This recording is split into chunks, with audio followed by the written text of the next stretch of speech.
pleasure to be here in conversation with you and talking about the book. As you know, I was really excited to read the book, and I think that has something to do with the fact that it felt that this is something that's really needed in psychoanalysis at this particular time. You know, a text that offers a queer and trans affirmative account of psychosexual development, and that also uses that to propose, put forward, nurture, create a particular way of conducting therapeutic work with queer and trans patients in particular, but with all patients. Because as you say in the book, you know, everyone has gender and sexuality. That's a very important aspect of the book, I think. So I thought we could maybe start getting at something of the uniqueness of the book and the importance of its contribution by talking a little bit about the context of its production. Because as you say in the book, this was a book you never intended to write. And didn't want to write. You didn't want to write, yeah. So, I mean, could you say a bit more about that? Yeah. I mean, as we are starting out, I wanted to kind of like say how happy I am to be here, to thank the Red Clinic and especially Luke for all the incredible work that he's been doing, not just around this event, which is phenomenal, but also overall. Like, it's the work that the Red Clinic is doing, like, we're lucky to have places like the Red Clinic in the world. So thank you very much, Luke. I also wanted to thank you for inviting us to be in conversation with you. It's so good to see so many queers in the audience. Very happy to see you here, to see t-shirts about filth and ceasefire.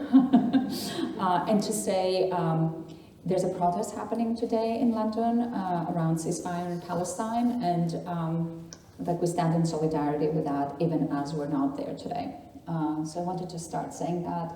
Before we jump into the questions, is there anything you want to say generally, Anne? It's so wonderful to have these chances to be in conversation that will, you know, really looking forward to things you want to ask us to tease out of the book. But we're so excited to be talking with those of you who are here, because this is, you know, one of the strange things about writing a book is that you send it out into the world and you don't always get to hear about how the book is being taken up by others, because it becomes it no longer is our book, right? It's the book that now belongs to readers. So we're so excited to hear how some of these ideas are landing with you, though you haven't had a chance to read the book yet, and sort of what you might want to do with these ideas. And also at this moment where especially trans life, but trans and queer life are under attack. There's a lot going on in Britain, so we'd like to know just even what you're thinking about and struggling with, and how we can think together.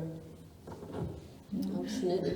And I mean, that's relevant to the context of the book's production, isn't it? Yeah, very much so. So the short version of the story is that the IPA, which is the International Psychoanalytical Association, had to do a lot of political work to establish a Gender and Sexualities Committee, and then after that to establish an award, the Tiresias Prize, and many people submitted papers. We submitted ours. We were very honored to win the prize, and that came attached with the possibility of publication in the International Journal of Psychoanalysis, which, as some of you may know, is the oldest psychoanalytic journal established by Freud. And so we submitted our paper. The editors looked at it. They were really happy with it. They accepted it. They gave us feedback, as happens. It's very common when you submit an academic paper. We revised our paper on the basis of that feedback, sent it back. They sent us a new round of revisions, and we said, like, is this a contingency? And they said, absolutely not. The paper is accepted. Just, we would like you to consider these comments. We're very happy to consider them. And then we submitted what we thought was going to be the last and final version of the paper. And something really bizarre both conceptually and effectively, but also statistically happened at this moment, which is that we got word from the journal that we added a footnote, which we had wanted to add, including an acknowledgement of the work that the committee had done, but also welcoming queer trans subjects into psychoanalysis, not just as patients, but also as our colleagues and our teachers and our supervisors. And we were told that that footnote would have to be removed. We were not told that, we were asked to remove it. They said they preferred the earlier version of the paper. We asked why. No explanations were given. They wanted us to remove the footnote and also some other parts that we had added that they deemed too political. We were quite confused, and we said we'd like to keep the paper as is. They told us that the feedback that they had given us, they did not expect us to do with what we did with it. They didn't feel that what we responded to that feedback was in keeping with what they had in mind, which of course is kind of like how editorial feedback works. You take the editorial feedback and you do with it as an author what you will. So there was some back and forth. It eventually became very clear, as things started becoming more tense and strange, that the IJP was saying that they would not publish our paper unless it was the previous version. And they put the ball in our court, so to speak, and they said, you can decide if you will give us the previous version or not. And I in retrospect, we've come to think that that's probably because they didn't expect that it would be an option for us to say no. And we thought about it a lot. We thought a lot about what it would mean for this paper to not reach the audience that the IJP can reach, which is wide and international. But we decided that we could not compromise, and we'll talk later about what we did not want to compromise on. So we said, we're going to take our paper elsewhere. And then things got much more bizarre. Do you want to say the next part? Sure, and I also do want to, in the book, we actually reproduce what it is they asked us to excise, because I want to also clarify, we added a footnote, which was our set of acknowledgments. This is absolutely standard in an article published in a journal, that you would have acknowledgments. And it's ordinarily done as the first footnote to the piece. I mean, this is just conventional for a book chapter in an anthology or a journal article. So, and it happens in psychoanalytic journals too, right? It's not strange to the field of psychoanalysis that this would happen. And they didn't ask us to remove all of the acknowledgments. They told us the specific sentences they wanted us to remove. I have edited a book series for 25 years now. I have been an editor of academic journals. Never have I edited the acknowledgments of an author in my book series, nor in the journals for which I was a co-editor. It never happens. And so it's significant what sentences they wanted us to remove from the acknowledgments. We reproduced that in the preface to the book so you can see it. So I just wanted to clarify this. They did something that never happens. Never is like, statistically speaking, I think that's a 0, right?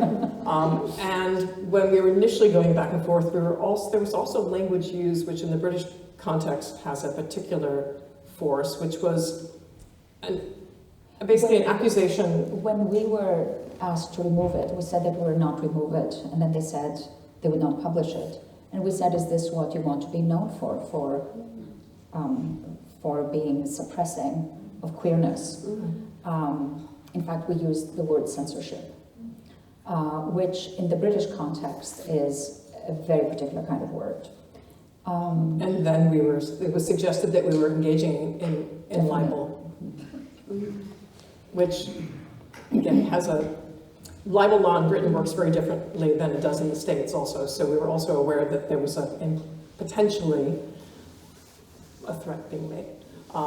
So when we ultimately decided we couldn't publish this piece and strip out the acknowledgments of wanting to acknowledge actually the harm psychoanalysis has done, the blood it has in its hands, as we wish for a psychoanalysis that's bigger, more expansive, and actually lives up to its possibilities, we couldn't take those words out. And when we basically said, we're going to take it elsewhere, then they stopped speaking directly to us. They CC'd us in communications, but they then reached out to the committee that had given us the prize and threatened the committee with legal action. They did that implicitly, of course. The way that they did it was that they wrote to the committee and said I'm not going to be able to quote this, but some version of, we don't have an agreement with them. Like, our agreement is not with them. Our agreement is with you. It was you who said that we could be, that we might be able to publish the first Eurasias Prize. If your authors take this paper elsewhere, you would be in breach of the agreement. So nobody said the word lawsuit, but you can hear this kind of like tingling in the background. And legally, we want to be very clear. No one said the word lawsuit. Yes. And that's very important, because that is precisely how things begin to feel very oppressive and very suppressive, and how it's where people back off. And one important element here, and for those of you that are clinicians and are in training or are practicing in spaces that feel that way, I should say that this was preceded by the editors advising us, before it got to that it would be better for us to remove it, because it was making the paper too political and it wasn't good for us. And it was protective of us. So we wrote back some version of like, we're grown-ups, like we've published before. We're going to take that risk. And then it became clear that if we were not going to abide by this was for our sake, they were not going to let it happen.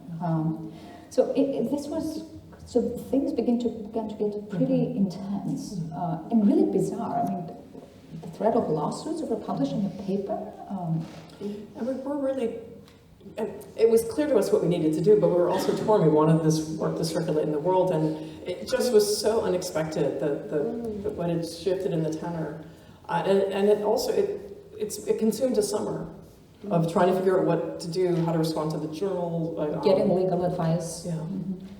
Yeah, I mean, it's hard to understand the International Journal of Psychoanalysis's position there, isn't it? Given the statement that you were making, that psychoanalysis has not treated queer and trans people well, and there have been problems with its theories and its practices, is something that various psychoanalytic associations around the world have acknowledged in public apologies in recent years, which of course don't go far enough, but it's like that is part of the psychoanalytic mainstream discourse. Right? Exactly. We're not making a controversial claim, it's actually descriptive. It's not. It's nothing more than a description of what is the case in psychoanalysis. I wonder though if there's also something to the idea of welcoming trans people as colleagues. Right, yes. And as people with whom we would be in conversation rather than trying to treat or take care of. I think that really changes the power dynamics. Yes, whether trans people are the objects of psychoanalysis or whether they might be the practitioners as well. And sources of knowledge for us to be taught by them as opposed to just speak about them. Yeah. I mean, I'm thinking also of the irony, and I'm just going to read the last sentence. They asked us to take out numerous sentences, and again, we reproduced this in the book, but there's also this profound irony. One of the sentences they asked us to omit, it was the last sentence of the acknowledgments, is the following. May future generations of queer and trans analysts and patients never encounter what many of us who are queer identified have had to.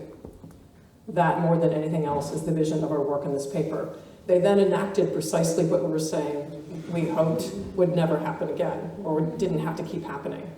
So there's this, as someone who's based in performance studies, is one of my academic fields, I'm like, this is so wonderfully performative. Okay, let's just do what we are sort of diagnosing.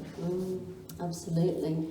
I mean, moving on from that, I'm thinking about like the contribution that your work makes and how it takes its distance from existing psychoanalytic approaches to thinking about queerness and transness. And I don't know if you want to say a little bit about how queer and trans people have been treated in psychoanalysis. I mean, I know we could spend hours on a discussion like that, and time is passing quicker than I would want it to. But yeah, maybe we could talk a little bit about how you see the kind of tendencies in psychoanalysis to think about queerness and transness, and how your work then problematizes or intervenes into that. I mean, the first thing I'll say two things. The first is that, so psychoanalysis has historically been profoundly pathologizing of both queer and trans people, right? Seeing queerness and transness as problems to be fixed. Yeah. So that is absolutely not the approach we take. Yeah. So, but we're also departing from what is, still being fought for and what's still emerging. We're departing from a straightforwardly affirmative approach. If by affirmative is meant, well, fantastic, you're queer and trans, let's just move on. Like we acknowledge and validate your identity claim. This is this is immutable and sort of it doesn't need to be cured. Let's just move on from there. So we're not straightforwardly affirmative because we would obviously legitimate and validate the self-descriptions of the people we work with. That's just a starting point, granting that kind of dignity.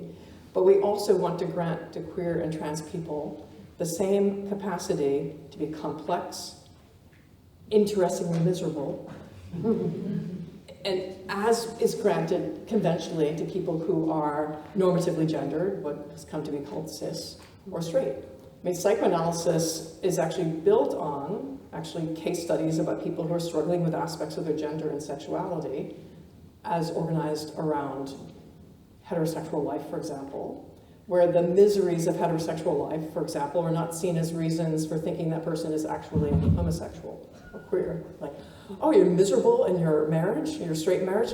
Come on over to our side, right? This is, psychoanalysis doesn't treat people's struggles with their conventional gender or with heterosexuality as this is just, then you're just in the wrong gender or wrong sexuality. So we want a psychoanalysis that lets queer and trans people be as complicated as we're experiencing our own genders and our own desires. Again, without seeing that as something that needs to be cured. But that remains something that can be and should be thought about in the same way as any, I mean, I want to go back to this question of affirmative affirmation, because I think that this needs a lot of attention, especially at this moment in time, not just politically, but also within psychoanalysis. So I'm going to loop back for a moment and come back to your question, Joanna. So I think that it's very important to recognize that psychoanalysis has not just been phobic, but psychoanalysts are actively, politically organizing around anti-transness. There is a very strong strand of psychoanalytic anti-trans activism, and I think we need to call it that, rather than there's prejudice, because these are not just prejudicial positions, they're investments. And there are commitments, and you see people, especially here in the UK, I don't need to tell this audience, there's a lot of people here in the UK that are fighting very actively within psychoanalysis to restrict access to care under the premise of protectionism and care. Part of how that fight happens is, first of all, by misusing, in our opinion, analytic concepts, and trying to pass transphobia as psychoanalysis when it's not. And secondly, by these conversations on conservative circles constantly mutating their language to make it harder to speak in an affirming way without that sounding stupid. And this is what I mean. Kind of like, think about how GenSpec and kind of like organizations that have been populated also by psychoanalysts. Can I stop you for a moment? Yes. Can you explain what GenSpec is for those who might know? I think a lot of you do, but in case you don't. Yes, so I'm going to speak about some organizations. GenSpec, I think, originated in the UK, is very much organized. Yeah, some of you are nodding, you may know more about this than I do. And has a cadre of clinicians that are interested in complexifying transness, which they never call transness, but they call gender dysphoria, because of their concern that kids for ROGD, rapid onset gender dysphoria, that people who identify as trans are traumatized and that has not been treated, therefore they are kind of stuck with a problem. And speaking against the affirmative model, which they caricature as being overly simplistic, as kind of like having no interest in gender complexity and just affirming and going on. These kinds of organizations mutate, like the next version of that has been, what is it called? SEGM? There's SEGM, the Society for Evidence-Based Gender Medicine, where recycling some of the same clinicians and having been cited in the US legislature as part in the US legislating attempts, some of them successful, to limit access to trans care. And then the new version, and then you have exploratory therapy, right?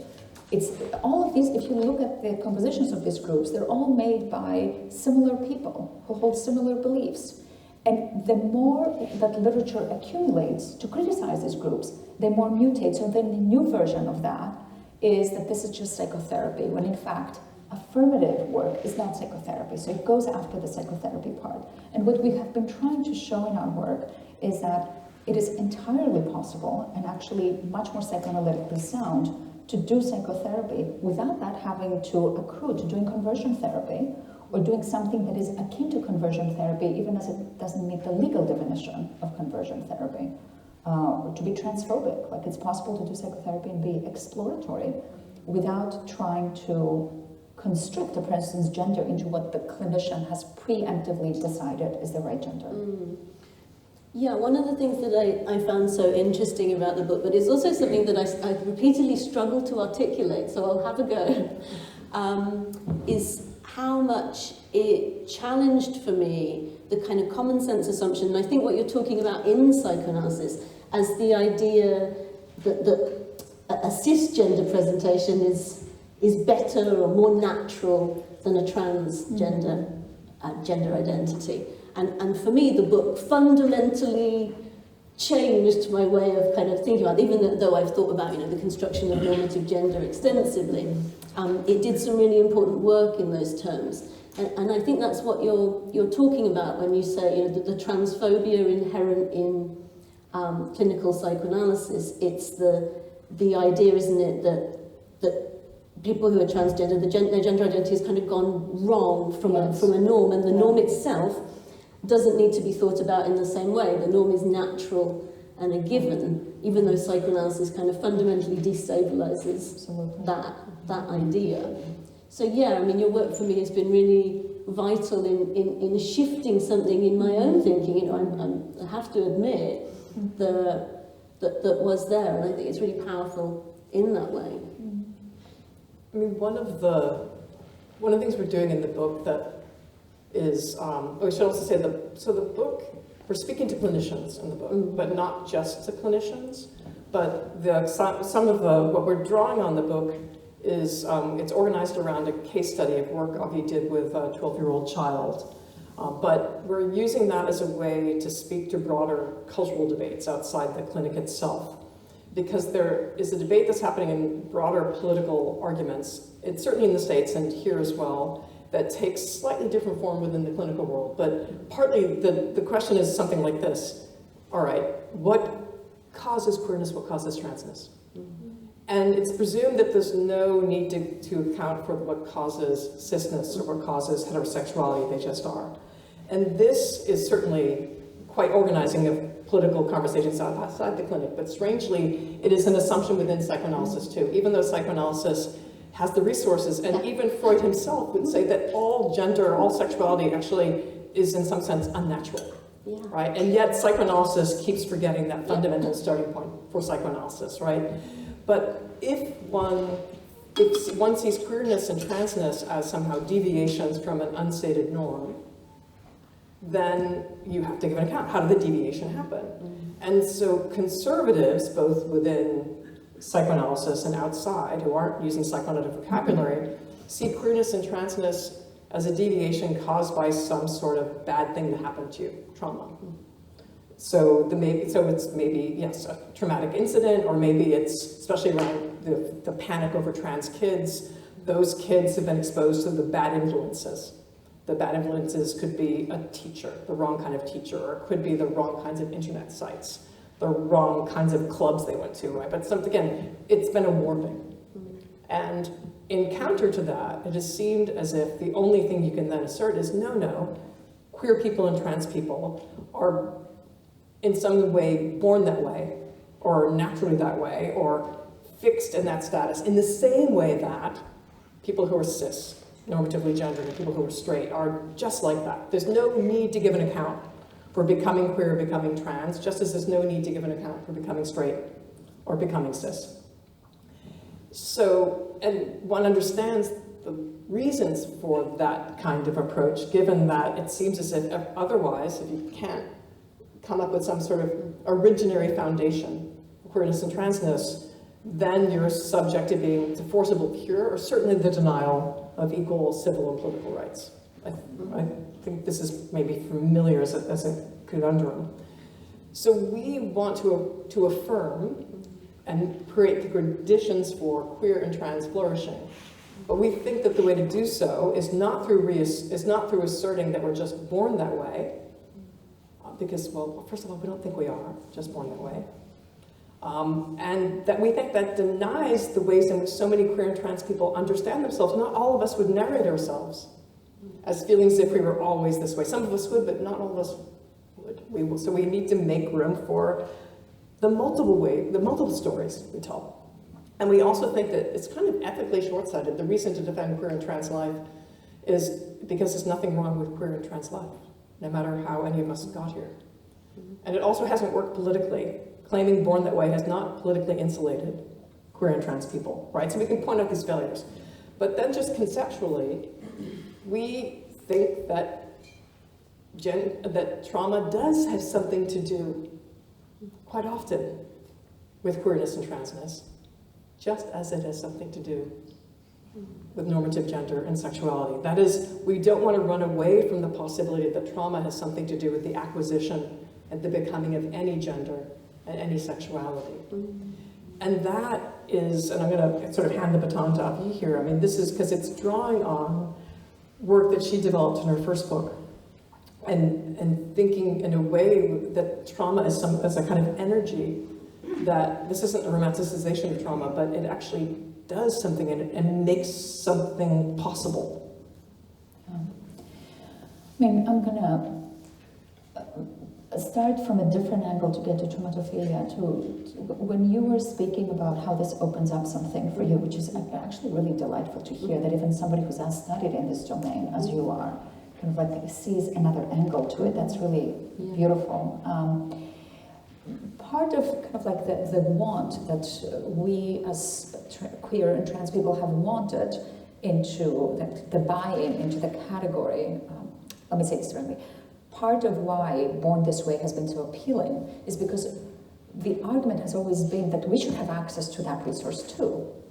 And rather than the inclusivity of cis people are born this way, straight people are, and so are we actually want to refuse that dialectic and to actually break through that, to do something else, to say that we don't have to be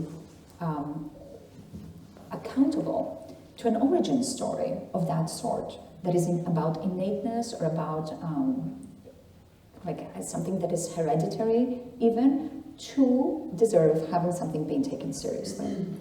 And the way, I'm glad we talked about the book and how it came about, because the way we were forced to write this book, when I said we didn't want to write a book, is I had just finished my book, I was just looking forward to being done. And then we had to decide, what are we going to do with this article? We can't let it just disappear. The IGP will not publish it. And we started thinking, we're going to have to write a book. And actually, I was pretty pissed. She wanted to ride her motorcycle. It was like, I have ridden for like 2 years to be able to do this. And we were like, okay, so we took the energy of what to us felt very traumatic about the situation with the IJP and the humiliation of being given an award that is institutionally organized about fighting for queer life, to then be told you still can't get in. It's like, come, but no. Congratulations, shut up. Bumper sticker. So we took that and tried to think about what to do with it, as opposed to what to do about it. So we didn't want that to be corrected. Not that anybody was offering. We didn't want that to be corrected. We wanted to be able to do something with that trauma. And this is what the notion of traumatophilia is really about, which is that traumatophilia it's a talking back to the way we have been taught to think about gender overall. So rather than inclusivity, it's about rewriting the terms of our theory that have all kinds of normativities and conservatisms built in them, including the idea that trauma just breaks you, and that the interruption that is caused by trauma, which is very much the case, can only produce misery and can only produce unhappiness. And the difficulty that we have with, conceptually as a field, at least the way that I was trained and many of us were trained, to take seriously the fact that people do things with their trauma all the time. All the time. But some things that people do with their trauma are received capaciously, and some things are received with pathologization. And here's what I mean, like if you're Primo Levi writing about the Holocaust, what comes out of that trauma is very valued for most of us, right? It's seen as a real creation. But if you do something with your trauma that has to do with your gender or your sexuality, that's not the right thing to do, except of course if your gender or sexuality are normative. So what we have wanted to do with the concept of traumatophilia is show that it is possible to think about trauma having a share in how queer and trans life is constituted, just like it has a share with cis and straight life, without that frightening us so much. Like, what would it mean to take seriously the possibility that sexual trauma could have something to do with somebody's gender? It has so much to do with cis female gender. If you think about rape, if you think about sexual assault, why would it not have to do something with queer genders? So we have gone after the metapsychology of trauma as a tool, not to just be more inclusive. Like, we don't want to settle for that. We want a better psychoanalysis, not just a more inclusive psychoanalysis. That's a very low bar. Because it's not just adding queerness and transness as outcomes to the psychoanalytic theories we already have. Like, it's not just add in and stir. To really make room for queerness and transness in the complex ways we want to, and the ways in which people actually live, make our lives, live and make our embodiments. The metapsychological foundations of psychoanalysis have to change radically, be broken and rebuilt. I'm glad you said that, because I wanted us to move on to think a little bit about the role of Laplanche's work in your book, and Laplanche's contribution to doing that. And Laplanche has been a resource for those working in queer psychoanalysis, or particularly those in queer theory, drawing on psychoanalysis. Laplanche has long been a useful resource, hasn't he, in the work of Butler or Bassani or Dean. So I wondered if we could say a little bit more about how Laplanche's ideas help to sort of fundamentally re-articulate the meta-psychology of psychoanalysis in more inclusive and affirmative ways. Laplanche has a vision of trauma as inaugurating the subject. This is the very short way of saying all this. subjects. That's very important. And what this means, just to open up the accordion a little bit, is that he sees the originary trauma at the foundation of like early life in infancy as putting in motion energies that the infant then has to do something about. And what the infant does about these energies, kind of like how they're organized, what forms they take, how formlessness is turned into form, is how we acquire what later comes to feel like ourselves. So for example, we're saying nobody's born this way, but that doesn't mean that people don't get to feel, I was always this way, I must have been born this way. Like, we have no issue with that subjective experience. We actually think that part of how this works is that it very much, when it works straightforwardly, when it works, it can look like it was always there. It feels authentic. It can feel authentic, right? We have, even though we don't privilege authenticity over a feeling of like it was this and then it became that, like we made of that as well. But Laplanche is really committed to a vision of a psychic life that starts in response to trauma. He says it is in response to trauma that the psyche is forced to invent. And those inventions is what produces our experience of ourself, perhaps our gender, what we understand as a sexual orientation. And that is remarkable because it takes very seriously the fact that all of this stuff is invented. It's all made up. That doesn't mean that it doesn't have material consequence or psychic density, but it's all made up, and there's something really important about that because it means that it's all retranscribable. It means that you could be cis today and trans tomorrow without that having to mean that you were always trans but you didn't know it, even though that may also feel to be the case for some people. Or that there's a kind of motility that his theory gives us, that if you read it as we do through also queer of color critique, which really puts a lot of pressure and is a big influence in this text, it really takes Laplanche out of even the places where he does tend to get a little bit more conservative, and it blows him up into what we feel is explosively exciting energy for thinking psychoanalytically with queerness, with otherness, with perversion, which kind of like we think of as a category that is very, that we have a lot of respect for, and we don't think of as in a pathologizing way, with racial otherness.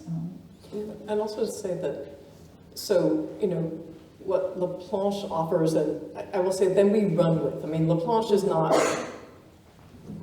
thinking about transness, you know, has one famous essay where he talks about gender, but this is, you know, we're shaking him up some more, as other people in queer theory have tried to do some things with him. But one of the things he's suggesting is that we get set in motion by vibrations, as it were, that come into us from the outside, by communications that are being passed through us by the adult caregivers that keep us alive, and maybe saying things to us, oh, you're such a darling little baby, but there are also other sorts of communications we're getting from them. Vibrations that aren't simply at the level of the verbal, and they're not deliberately being given to us by the caretaker. But the infant, which is just, who's in some sense becoming human, is so open, like bombarded with these vibrations, and has to make sense of them. And how does the infant make sense of them? And this isn't just the cognitive problem of, well, at this developmental stage, the infant can't make sense of them. The infant's not in language. This is, you know, Laplanche's hypothesis is that the sense making is something that you're basically, is almost like a demand that's been pressed upon you. What is that? What is that? What is that? And the infant will have to make sense of it. Again, this is, you go with this hypothetical of speculation, from the material available in the wider culture. Material, like basically translational material, the idioms of culture. Idioms codes, which are, yes, codes, and these are gendered codes, the codes of gender. They're racialized codes, the codes of racial vocabulary. So the infant, in some sense, in translating messages that had no actual content, the adult didn't even know they were giving them, draws on the available vocabulary. And this becomes really exciting because the good news and the bad news first.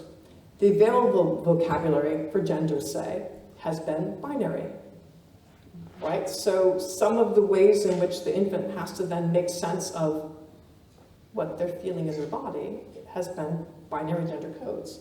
Those codes are expanding.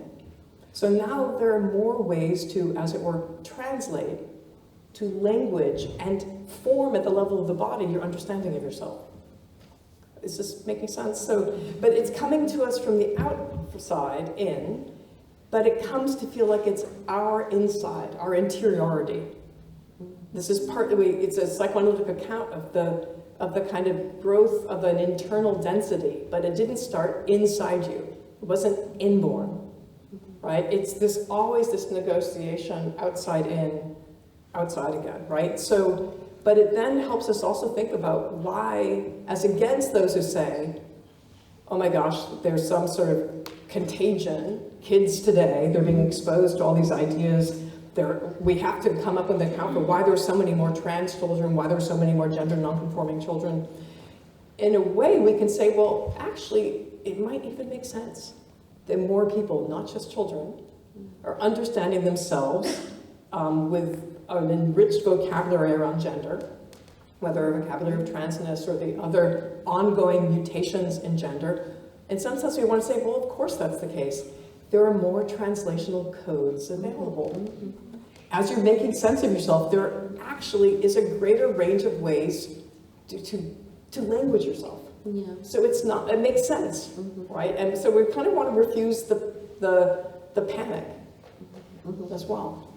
I would add one more thing to this, because this question of kind of like this expanding possibilities, and the reason why we're taking that seriously, but we don't think of it as contagion, is the following: that the infant is not just using the codes that are available in culture. These codes are mediated by the parent. Yeah. So each parent presents gender codes. I mean, nobody says, there's of course the assignment, you're a girl, you're a boy. There's the girls don't do this, boys don't do that. But there's also like the subtle communications around gender, which are gender codes. But translation is not about a one-to-one correspondence with the codes outside. I think this is really important, and because that's where the question of psychic autonomy comes in. These are made available, and then in Laplanche's theory, the infant idiosyncratically takes these in and combines them in ways that make one particular version of gender, which is why we don't have just one type of cis woman. We have like 17,000, right? Every cis woman is a different woman, even as she may identify and fall under the sign of woman. And just may even be a different woman across her own lifetime, and probably is. And probably is. Same with trans people, this kind of demand for uniformity. The reason why it doesn't work, and some of us feel like women, including trans women, of different textures, is because those codes are not just internalized, they're also worked on, and they're worked on psychically. So you don't catch gender on the internet, but the exposure to more codes might actually set processes in motion that are processes of psychic autonomy, as opposed to just influence or an exerting of pressure, which is how the contagion model understands it, and that's a significant distinction. It makes me think as well about the point that you make in the book about parents, whether children who may be exhibiting gender diversity are allowed to keep their gender or not. And I found that quite useful in thinking about, are we in a society today where maybe more parents are willing, and I don't want to suggest that everything's great for trans kids, but there is more breadth permitted by more parents for kids to keep the genders that they're developing in ways that maybe historically was less. I think, I work with kids a lot, and I think this is a really interesting question because, of course, there is a little bit more room in some families and some contexts. But I would say, I see it more as a migration. You get to keep, as a child, your gender more if it's non-normative.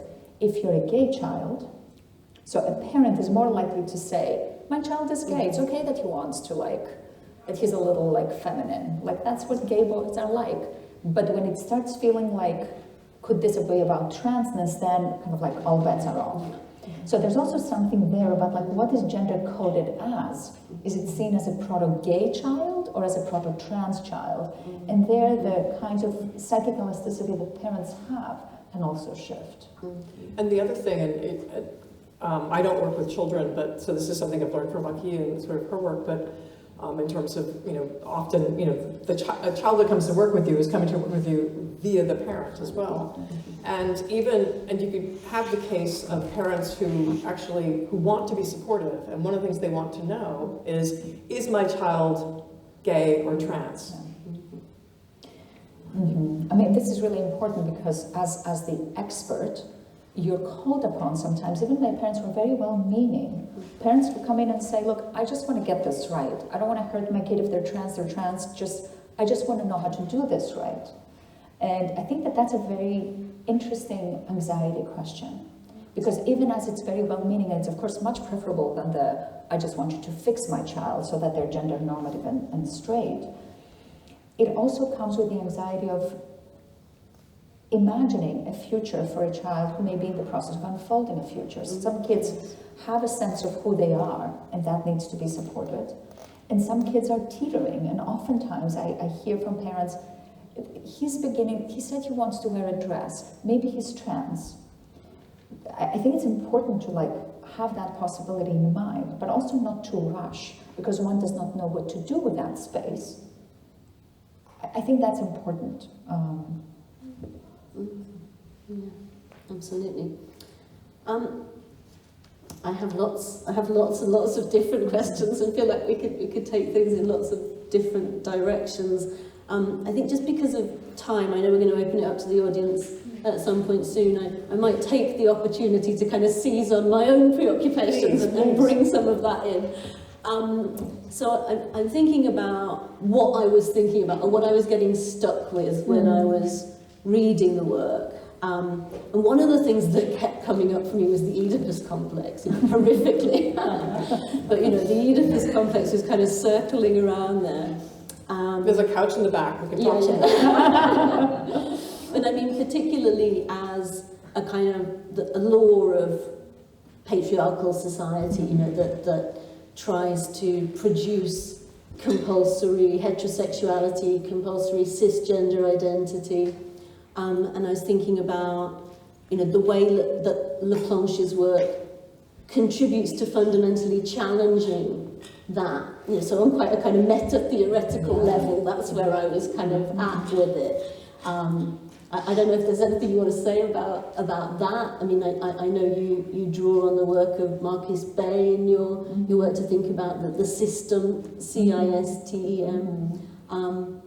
So yeah, there was this question about the contribution that Laplanche is making in terms of kind of reimagining the symbolic, kind of decentering the Oedipus complex and offering us kind of other models that are really vital. We can't, the social changes, but if we're not changing the symbolic forms through which we think about society and how society is organised or what its laws are, if we're not kind of challenging binary gender as it's inscribed in the Oedipus complex, we can't get as far as we might want to. So yeah, I don't know if there's anything you want to say about that, but that's one thing that really stands out to me is the contribution that your work and Laplanche's work makes to that process of symbolic change, as well as that has to happen in parallel with social change. Mm-hmm. So that's one thing. I mean, I could say a few things if you want, and then you could pick up anything that interests you. I have some thoughts, but we can go either way. If you want to share a few things, and we can jump. Okay. Maybe let's do it that way. Another thing that I was very interested in, and this partly was really clearly articulated in your conversation last night with Adam Phillips at the Freud Museum, was how to reconcile or how to think through the relationship between your own work, focusing on the sexual and the Laplanchian, and the more object relations-based perspectives that I have drawn on in my work and experienced, in my own analysis. I'm not a clinician, but I have had a long analysis. And that was very much an object relations-based analysis. And I think one of the things that analysis struggled to deal with was the sexual in some way. There were limits to it. It was great, I needed it, but it came to an end. We couldn't do any more work together in some ways. So that's another thing that I've been thinking about. And that question of whether those things can be recognised, the Laplanchian and the Winnicottian. The first year of my PhD, I spent thinking about Winnicott and Laplanche. I'm not sure how far I got, but that was the focus of it. And I mean, we know in Laplanche that the sphere that Winnicott and object relations theory focuses on, that the experience of care, is always fundamental in the sense that the noise of the unconscious can't be communicated unless a relationship is already happening, and that relationship is characterized as, a relationship of care, which is then sort of, not focused on, and there's a whole body of work that thinks about care in that way. So, care is there in one sense in Laplanche as the kind of prerequisite for the transmission of the sexual. But then I also found myself thinking about the question of creativity, because in Laplanche it seems to me that the idea of creativity is kind of assumed as I know the language of capacity is not your language, Avgi, I know, so I'll tread carefully. I was smiling about something else. Yes, okay. But the capacity to create, to do something creative with the sexual communications that one is receiving is kind of taken for granted in some sense. It's just something we're able to do. And obviously in the object relations tradition and the work of Winnicott, it's something that has to be fostered through care. We have the potential to be creative, but it's not it's not a given that we will live creatively. And it made me think, you know, when you talk in the book about that our gender and sexuality is us doing something with the messages that we're given. And in order for our gender and sexuality to feel real, we have to have been able to do something with the messages. Yeah. So there has to be some of us who are kind of meeting halfway. So I thought there was a link between Winnicott and your work there. Yeah, I mean, those are some of my thoughts. I don't know if you'd like to pick up on any of that. I can jump in with that. I would say I don't see Laplanche as saying that we are creative from the get-go. I see him as saying that we create from the get-go. And that there is, of course, a difference between kind of like creation that happens not because we can, but because we're forced to. Like Laplanche says, that trauma forces the psyche to respond. And out of this force, which I think is an important, we don't talk about force in psychoanalysis without it becoming about abuse or becoming about violation.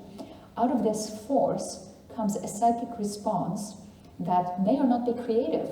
You can end up with something that is quite psychotic and still feels yours. It's arisen not as a result of the exercise of your volition or your conscious intent, but through forces that, like as Laplanche says, kind of like issue from a perch that the ego does not command. So this is kind of like part of what we try to think about in the book when we talk about queer agency. Not the agency of queerness per se, but the queer as in the strange, the unfamiliar, the bizarre form of agency of the unconscious, which is not the agency of, it's going to work better for me if I'm this, but, or this is going to look more beautiful if I'm that, or I'm going to feel more inspired if I become the other thing. It's about the agency of something that proceeds from the self, but it's not of the self. And that's like a really odd locution, and I think it's important that it's an odd locution, and that we cannot transparentize this too much. Because because creativity is an entirely different process, and this will take us to care, because creativity is also, for Laplanche, and in my opinion as well, a very desexualized process. It's what I think Adam Phillips, kind of like thinking about the conversation right now, would describe about the conversion of a certain kind of energy to a certain kind of production. Like a really amazing painting can be a sublimation of kind of like wanting to have sex with your mother or whatever it is, right? But that becomes more and more desexualized. So for me, the problem with object relations, and many people have written about this, certainly Andrew Green, Muriel Dimon, psychoanalytic feminisms have had a lot to say about the desexualizing of care, ambivalently so, but they've said it. And Tim Dean, of course, has a very strong critique of that, just like intersectional theory has lost its edge by losing the element of the sexual, a critique that he makes in The Hatred of Sex. The psychoanalysis has lost its edge by becoming so object relational that we lost the notion of the drive, we lost the notion of heat and of affects like abjection and humiliation and kind of like filth, all of this stuff that we have cleaned out of what a healthy object relation is and what a good gender looks like. Because gender is also soiled. I mean, it's kind of like, gender can be shitty, and it can still feel like ours. And to begin to taxonomize on the basis of kind of like what belongs to the symbolic world of health, and what belongs to something that can be symbolized. I mean, oftentimes, one of the things that we do in the book, we talk about they, them pronouns, and oftentimes the demand is made on people who identify as non-binary to articulate themselves because of our need to have a clear, if you can tell me why you're non-binary and what that means, maybe I'll get on board, is more or less the message. And when you try to come up with a vocabulary to explain what they, them means to you, you still have to draw on quite often what binary gendered language.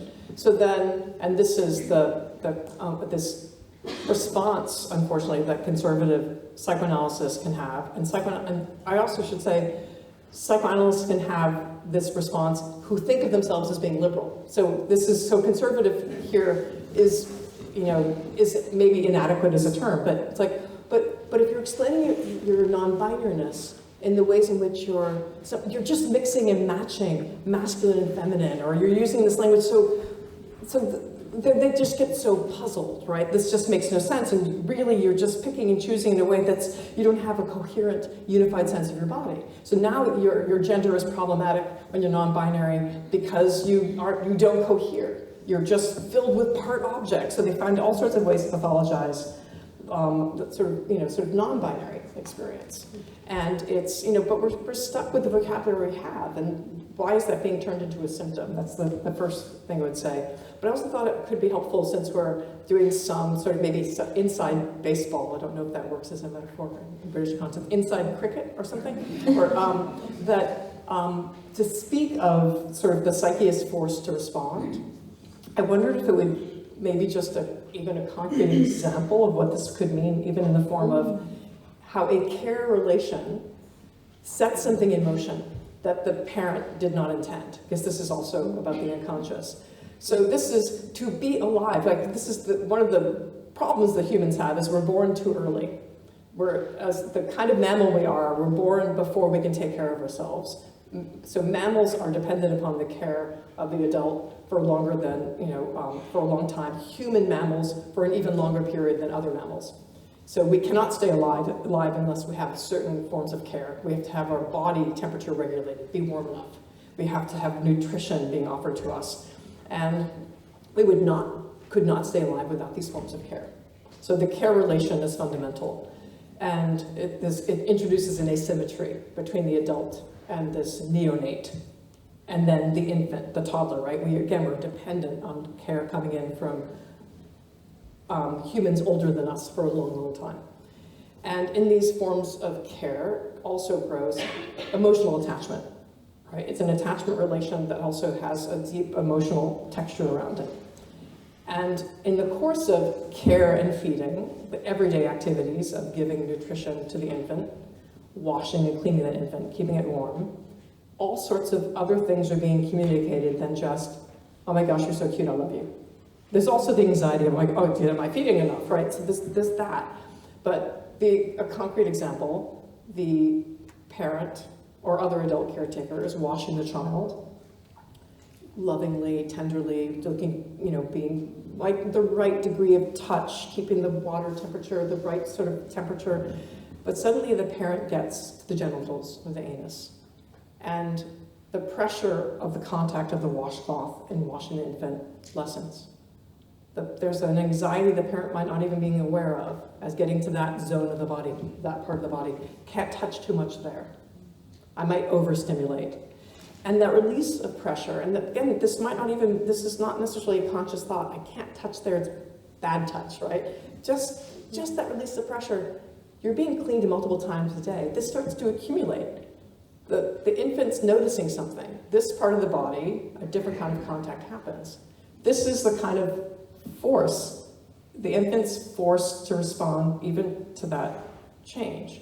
And this is, again, we're not in the realm of consciousness. Over time, this accumulates as a message to be made sense of. This is also the realm of the sexual or the sexual, Paul would say. Like some sort of message has come in that's in excess of what the parent understood themselves to be doing. And we're not talking about a pathological parent. Ordinary, everyday forms of touch and care that keep the human alive have an excess of possibility. In this example, for Laplanche, that's how you get to the Oedipus complex. Mm-hmm. You get to the Oedipus complex because the communication from the parent is that there's something around your genitals and my touching them. Mm-hmm. That kind of like that is offered as a code. The genitals mean something. Right. And my touching of your genitals in the parental or caretaking relation. For me, I would say, just like I was talking about dreams yesterday, I would say that the Oedipus complex, I don't find it to be the straightforward way in which it has been offered to us and we've been trained to think about. I don't find it useful. I don't use it in my work. No. I wasn't suggesting that it would be a good thing to use. I think for me, my work has been recently concerned with thinking about how psychoanalysis is used to think about capitalist society, you know, and socialist feminist analyses of the Oedipus complex as the kind of key mechanism through which normative gender is produced in patriarchal society, but then within capitalist modernity, how that's kind of co-opted in order to ensure that the gender division of labour. So that's kind of where my work comes from. And then, you know, thinking as well then about the Oedipus complex as and the family it's associated with as a fundamental tool of colonization as well, and the imposition of normative gender on a kind of global scale. So I think for me, then the intervention that you're making by fundamentally decentering the Oedipus complex in an analysis of gender and sexuality is really important as an element of the decolonization of psychoanalysis. I know that Laplanche talks about the situation between the caregiver and the infant. I think he describes it as the anthropological situation, which is obviously a freighted term. But Laplanche is also trying to get back to a situation that would be transcultural, at least. You know, every infant must be raised by a person at least somewhat older than them. Two infants can't care for each other and they, you know, reach maturity. So yeah, that's my stance on the Oedipus complex, that it's something that really needs to be critiqued. And I think the reason it was appearing for me in my thinking was that it was about how your work continues that really important process of problematizing, decentering. I really love how you're telescoping how kind of like the kind of cascading effect that it could have to stop thinking this way. Kind of like how far wide it can take us, and how kind of like then thinking about capitalism and decolonization becomes a psychoanalytic project, as opposed to the project that psychoanalysts need to get on board with, right? Because rather than kind of like signing on to it and supporting it, rather than like actually doing the labor of taking seriously what it would mean to be decolonizing, decentering our own understanding of psychoanalysis. So I mean, this is so interesting what you're fleshing out. Thanks for bringing it up. Pleasure.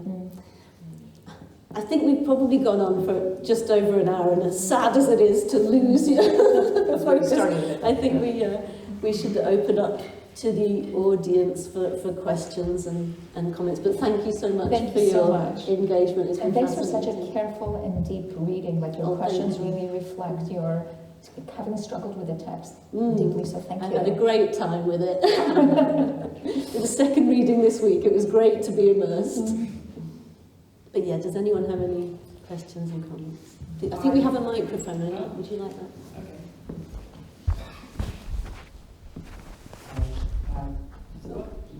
Yeah. I'm Maeve. Thank you so much for your talk and also for your book. It's just so expansive. I mean, I could just compliment you for ages, but I work. I'm a trainee child psychotherapist in the Hotel Clinic. I also work there in a after child team. And I guess. So it's just really moving away from the kind of theoretical conversation now. That's okay. Practical. Please do. Thing, which in your book you talk about this idea of being an accomplice, which I really liked, and I wondered if you could talk about a bit more.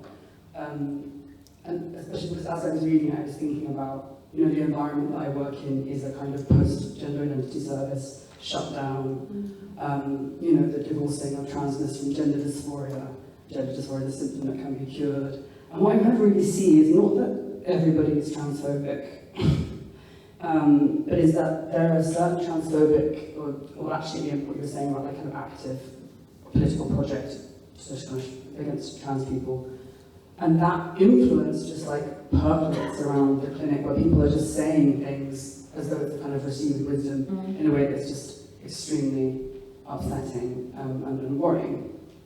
So when I was reading, I was thinking about, like, not only do I feel like an accomplice with my patient in kind of, you know, trying to think expansively about their internal experiences, but in my own work environment, I feel like I have to work covertly to be alongside my patient in the face of, you know, supervisors,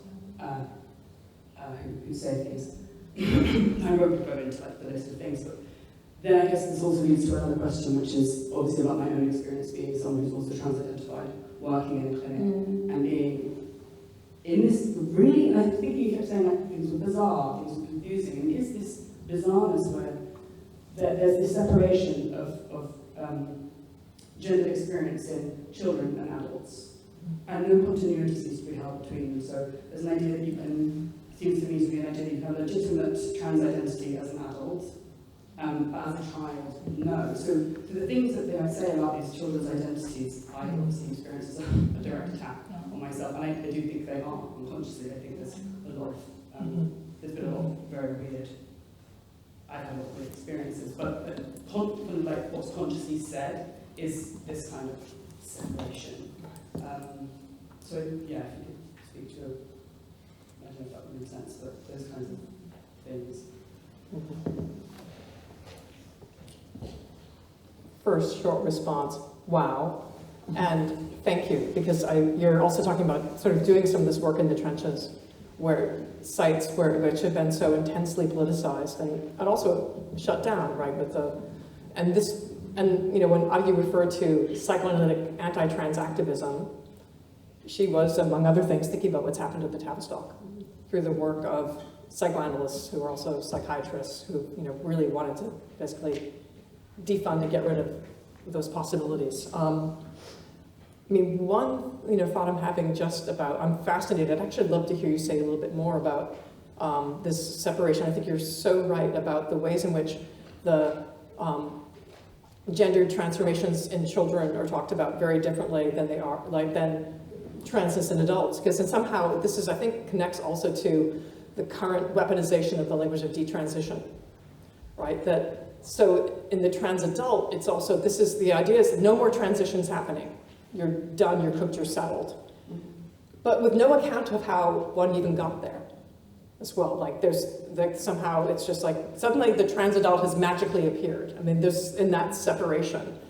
So there's, and I think you're probably right when you say when the things that are said about trans children are not understood consciously by the person saying them to also be attacked on trans adults. I think that there's a generosity in that. Sometimes they might be, but I think to take seriously that it's not deliberate is important, because it actually shows sort of just how noxious some of this is. It's even harder if it was just a matter of what people consciously mean. They might not be saying it, but they know it.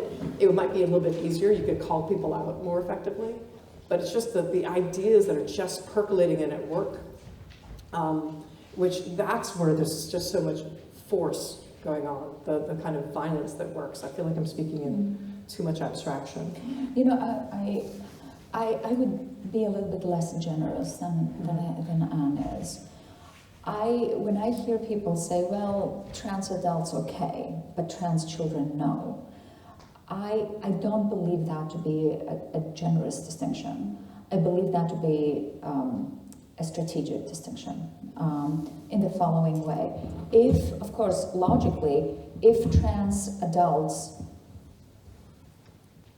are acknowledged as being one potentially viable gender, but trans childhood is not, how might we conceive of a developmental process where a trans adult is not just a failed conversion case? I think that's one thing. The other thing is, in child services, to say for adults it's okay, but these are kids, also gets them out of the problem of being accused of transphobia, right? That's a second thing. The third thing is, we know, those of us who in the States see this happen, it was never about children. As trans people have been saying, it was always about children are always the gateway to policing difference under the premise of protecting the children, save the children. This is a racialized argument that has been made also with school segregation. Children have always been the gateway to actually policing identity, kind of like non-normative identity. I do want to go back to what you were saying, and also like Jordan Osterman, who did work at the Tavistock Clinic, says kind of like 18 years of age is not a psychoanalytic concept. Like that, you know, like that's why I'm saying like these clinicians are trying to pass off transphobia as psychoanalysis, but it isn't. It's forget about like human rights. This is not good psychoanalytic thinking. It's like it sucks. Can I just interrupt for a moment to say, just to clarify? I don't think the distinction is generous. I think what I meant was the generosity of, maybe it's not conscious what they're doing. That's the only generosity. Not always, but the distinction they're drawing is not a generous one. Yeah, I mean, I was in public conversation with David Bell, and I said to him, so kind of like, if this is about changing children, like at what point he said, well, some people just need to transition. And I said, okay, if that's the case, at what point do you as a clinician decide that this person just needs to transition? And he said, when everything else fails. And that is that feels very cruel to me. Kind of like that transness is the failed project of conversion. And it is also, it consigns transness to be outside the rubric of therapeutic care, right? So if trans people are the people that psychotherapy cannot touch, we are back to the concept of psychosis, trans psychosis. There are failures. Yeah.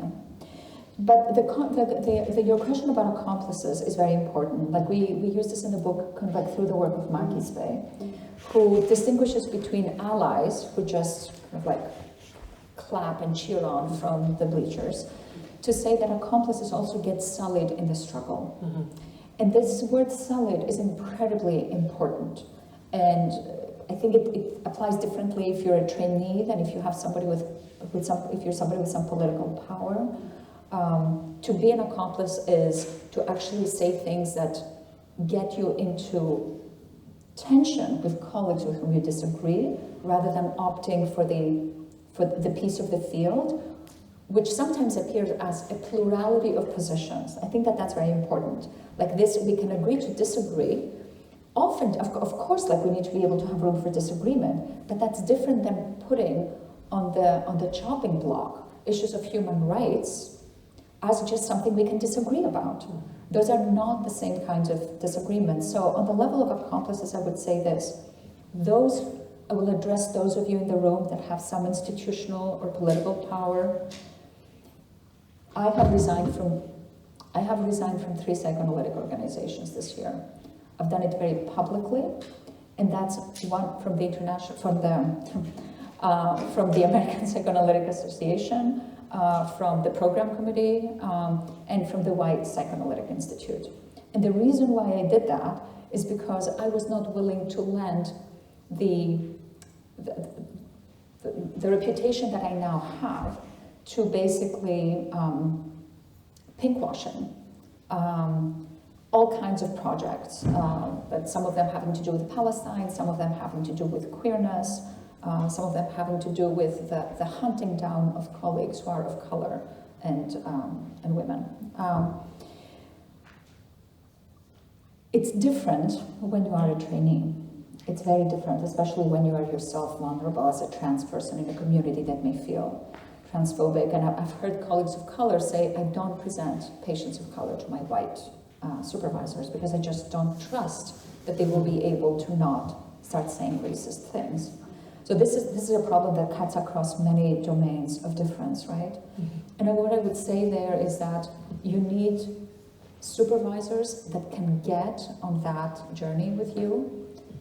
They may not be easy to find, but look for them. There are more people today than there were when I was training. Look for the people who will nourish your soul to do good analysis or good psychotherapy, rather than the people who will tell you that will be soul killing. I think that that's incredibly important. But I wanted to say maybe something more, but to emphasize something Avgi said that's so important, that because maybe you brought up the way that the adult-child distinction is, you're hearing it in ways that are very dangerous. But in the States, we see very clearly that the focus on trans kids is being used to make so much mischief. There's a wish to eradicate transness as a possibility altogether, so that it's not like, again, as Osman said, what happens magically at 18 that suddenly, that now you get to be this? Like, again, exactly what happened then. But 18, I mean, the ceiling just keeps raising and raising and raising. Like, well, 18's too young, 21's too young, 26. So we see in numerous US states, so last year, 2023, more than 500 bills were introduced at the state level in the United States attacking queer and trans life. The great majority focused on transness with a disproportionate attention to trans kids, like making it near impossible in numerous, actually impossible in numerous US states to access gender affirmative care if you are considered to be a minor. But then some states started adding the language of 26 or under. Immature brain development. Yes. Right. And they're drawing on this. So basically, it's like, when do you stop being a child? So when it comes to the possibility of transness, it turns out you stop being a child now when you're 26, right? So so this adult-child distinction is doing a lot of work to basically, again, render impossible transness altogether. That's the wish. And we know that there are clinicians, and this is why the work of an organization like the Society for Evidence-Based Gender Medicine, or SEGM, is so dangerous. So there are clinicians who are writing papers, publishing them, and they get placed by SEGM on SEGM's website. Money's being paid somehow. So when you publish with an academic journal, quite often, the only way you can access that article is if you are a subscriber to that journal. Or maybe you have access to a library which houses that journal, right? But you, as an author, have the option, quite often, to pay a fee yourself to make it open access. And these fees are quite high. You might have to pay $3,000. If you pay that as an author, this way anybody can get it. And that's a lot of money to be able to pay to have that available. But interestingly, SEGM has all these open access articles. So basically, some money is being paid by someone to make sure that certain kinds of articles are available. Those articles then and then they get advertised through this website. Isn't it interesting that state legislatures trying to pass conservative anti-trans bills suddenly have access to the literature? They start citing it. And there is literature that's talking about age 26, right? We have other organizations in the United States writing model legislation, which then gets shopped around. So there's the same language appearing in state after state after state. So some of the same kinds of trashy psychoanalytic theories that are anti-trans get cited in state after state after state, right? So there's this really horrible feedback loop between some anti-trans clinical claims and state legislative efforts. So this is in the States, but I think there are some similar features happening, certainly in England and Wales, and it's doing all sorts of things in Scotland too, because of attempts to make it impossible for Scotland to do sort of more trans-supportive things. I also want to say something addressing you directly as somebody who's trans-identified. To say, you may not hear this from many people directly, but you're in a really difficult position. You're in a really difficult position, just as anybody who is of minoritized experience and is working within kind of like a system that is organized to serve and recognize only people of kind of like majority identity categories is. And that can feel crazy making. So what I would say to everybody in your position is find your people. Not just find your supervisors and your teachers. Find your people. You will need alliances.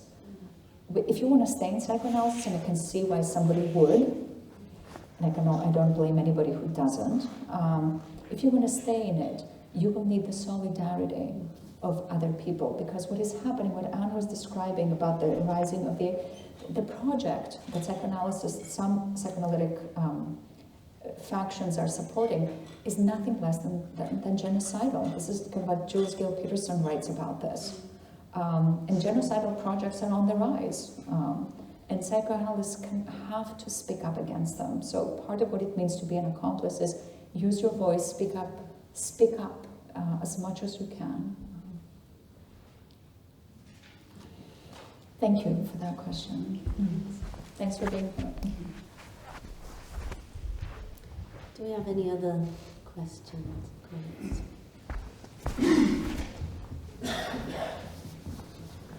I don't want to detract from the importance of that, but I'm curious to think about this idea of traumatophilia and the development of early queer, we talked about queer, so I would use gay, identity.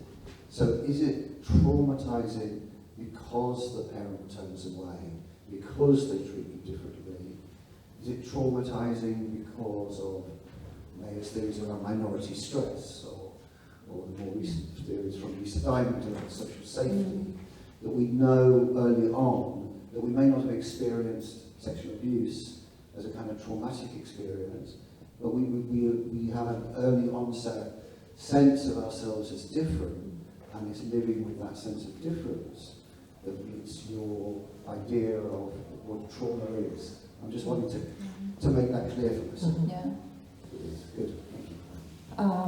This is a really great question, because it opens up to so much. I really appreciate taking this direction.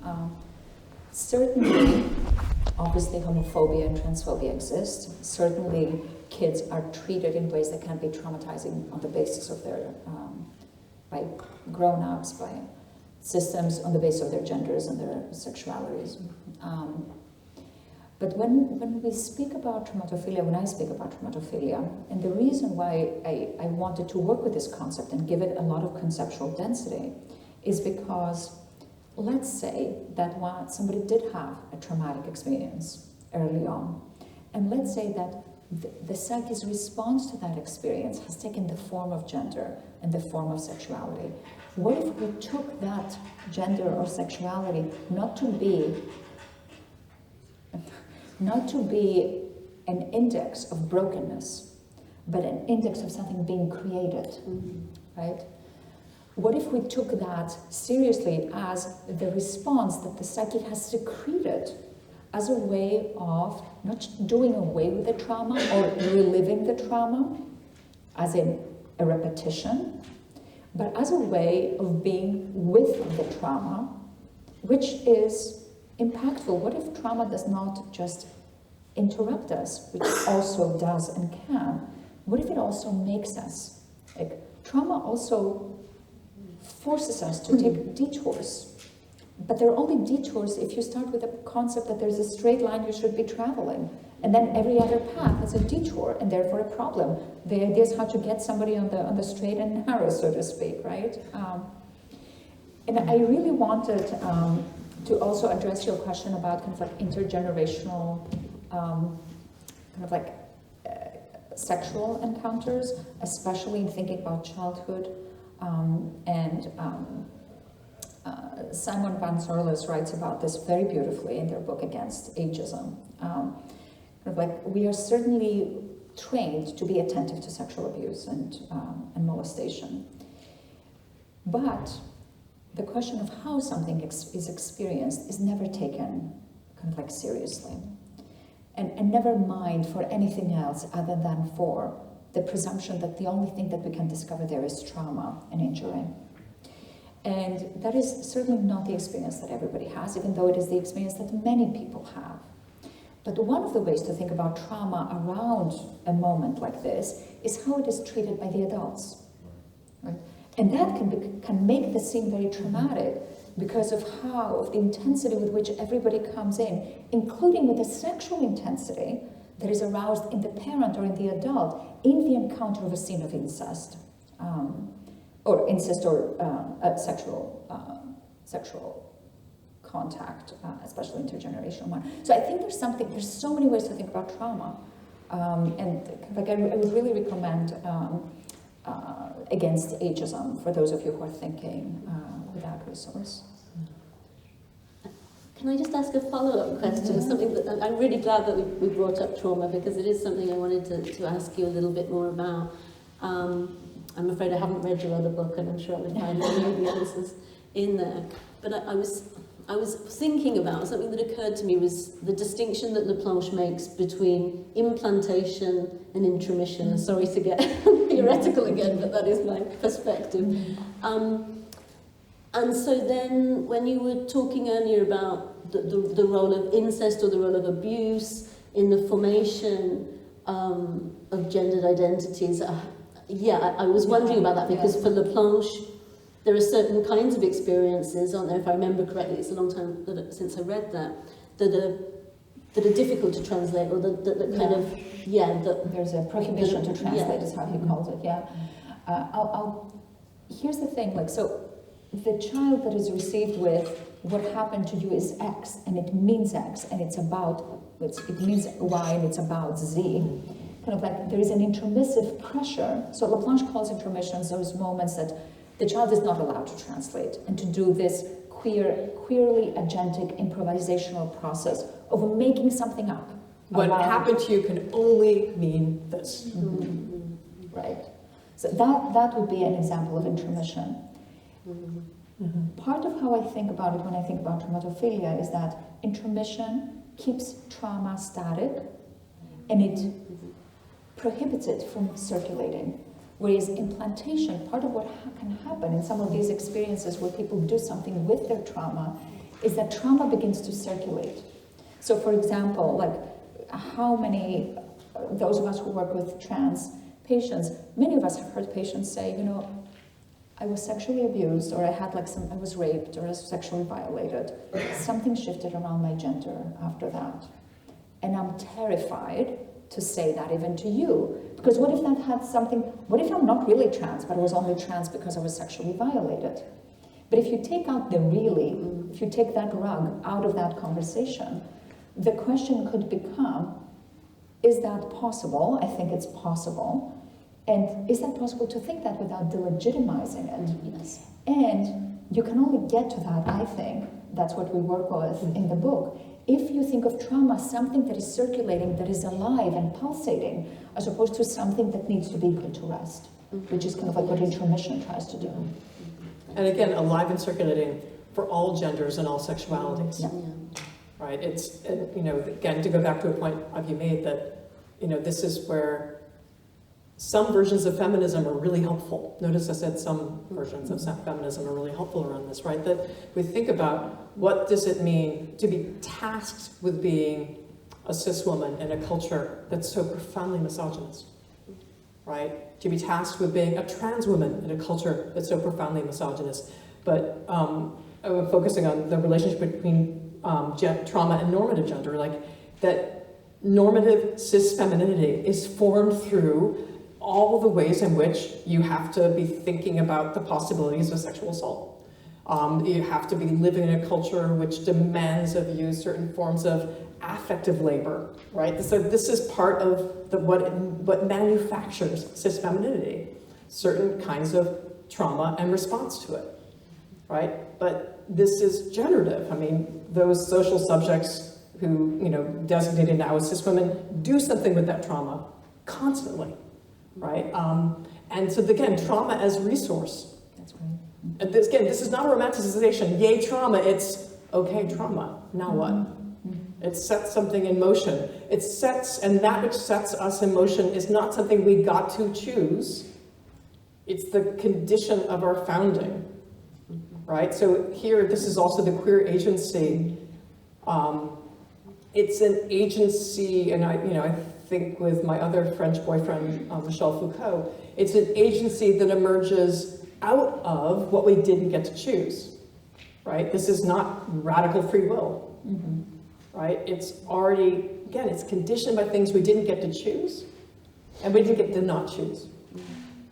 Right? It's this setting in motion. I'm so glad you're talking about normative, normative femininity and cis femininity in the context of trauma. Because then think about also how transmisogyny works. Think about, I can't tell you how many trans women that are kind of in my social life, but also in my clinical life, have said to me, there is the trying to pass and there's the moment of the catcall. And the moment of the catcall is the I pass, And it's kind of like it's leavened through misogyny, through sexual violence. This is how you know you arrived. Like you share in the oppression of other women. I mean, it's like mind-boggling if you think about it, right? And yet, materials that we did not choose and nevertheless have to work with. I want to also go back. I love the question and the provocation, right?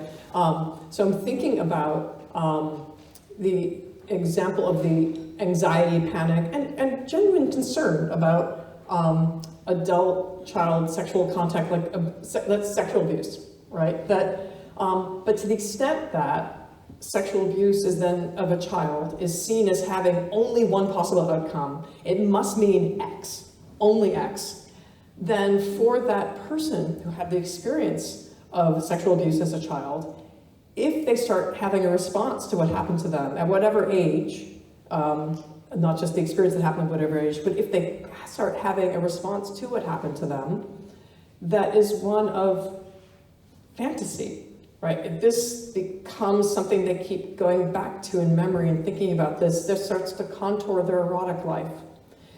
But they've been told it can only have one meaning. It was the most horrible thing that ever happened to you, right? How do they then make sense of, but it's having this other kind of potentiality, it's doing something else? Are we then consigning that person, condemning that person to have only shame about erotic life, erotic fantasy, right? Again, this is just an example of people do things with their trauma, things they didn't even, they didn't intend to do those things with their trauma that are starting to reverberate in their bodies. So how do we make room for that? And so we can even then think of a queerness or a transness that emerges out of some kind of trauma as, what an amazing creative solution to what happened to you that you would not have chosen to happen to you, but it did happen to you, and then now what? And that actually requires us to be able to think with perversity without being so precious about it. Just like queerness, we are hoping that we can think about queerness in a way that is kind of like non-pathologizing, but also so that we're not so afraid of it, that we can't think about it more complexly for fear that kind of like it will be weaponized. And kind of like this scenario that you're describing on is so interesting because it is also so common that these kinds of experiences can then find their way into erotic life and find their way into fantasy, from where perhaps more can be done with them than just try to cure them or eliminate them. So thank you for that. Can I just follow on with that? If you were sexually abused as a girl or as a young woman or raped, then it would be seen as pathology if that entered your erotic template. Yes. But there are plenty of women who were not sexually abused who have fantasies about rape as a part of their erotic template. But that wouldn't be seen as sick. That would just be seen as, they might feel shameful about it, but it would be seen as normative because it's common. It's normative because it's common. Yeah. Absolutely. And I think it is the shaming of the disclosure of these experiences that causes the trauma. I mean, I had what I would have seen as consensual sexual experiences at 14, but if I had been doing that in Spain, it would have been perfectly legal. But because I did it in this country, and it was at that point, the age of consent was under 21, then if I'd have spoken about it with anyone, there would have been a whole hullabaloo, and I would have been given that meaning. It was hiding a bad thing, and I was a victim, rather than I was exploring, and actually it was pretty fun. And this is so important. I do think that, I'll make a generalization, but I think it's a true one, there have been more spaces for such conversation, to talk about male-male sexual encounters across age, right? Then there have been, so I think there's been a space within gay male sexual cultures to talk a little bit more about this. Than there have been in other kinds of contexts, whether cross-sex, rather female, sort of, I'm trying to think about the language here, sort of same gender, between people who have some relationship to femininity, or heterosexual, right? There's been gay male sexual culture has produced a language to talk about this differently. But I think that you know, in the clinical encounter between a therapist and a patient, which is a space of profound privacy, right? You might think, here's a space in which someone could talk about these experiences. Yes or no? Because you might wonder, well, if I talk about these experiences I had as a minor, I'm now an adult talking about these experiences I had as a minor to my therapist, will they think that this is why I'm queer, right? Will they come up with a trauma narrative? Yeah. Will they pathologize what I'm talking about? There's that worry. And there might even be the worry, I'm not sure Yes. if it's pathological, right? I think that's super important, that one also wonders about oneself. And to not have it, if you wonder about yourself that way, and your therapist pounces on you to grab that worry and then make the conversation only about that worry, it becomes very hard to have that worry and have that circulate and move and see what can happen in the treatment with it. And in fact, Anne and I did a podcast on our book with Rick Clemens. Yeah, with Rick Clemens, and kind of like he spoke to us about how he himself had had an encounter as a child, a sexual encounter, and how he thinks that it has everything to do with why he's gay.